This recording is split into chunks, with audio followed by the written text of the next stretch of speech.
पेशी पर आए पीटीआई कारकुन गुत्थम गुत्था, अदालत के बाहर मुक्के और थप्पड़ चल पड़े।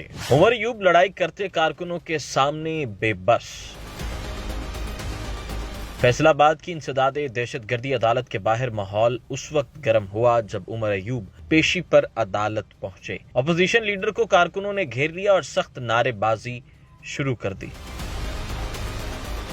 कारकुन पीटीआई रहनुमा शेख शाहिद के खिलाफ एहतजाज कर रहे थे। उमर अयूब की पेशी के दौरान कारकुनों ने आपस में ही लड़ाई शुरू कर दी, एक दूसरे को थप्पड़ मारे, मुक्कों का आजादाना इस्तेमाल किया। पीटीआई रहनुमा ने कारकुनों से नाराजगी का इजहार किया। उमर अयूब ने कारकुनों से शिकवा करते हुए कहा कि आपकी वजह से मैं पार्टी का पैगाम भी मीडिया को नहीं दे पाया। मीडिया के हमारे साथी हैं, ये कोई मौक़िफ़ पार्टी का सुनना चाहते हैं। यहाँ से अभी मैं सीधा इधर से वज़ीर-ए-आज़म इमरान खान साहब की तरफ जा रहा हूँ। कोई मैसेज होता कुछ करता है, आपकी वजह से अभी मैं मैसेज भी नहीं दे पा रहा। आप पे गिला है।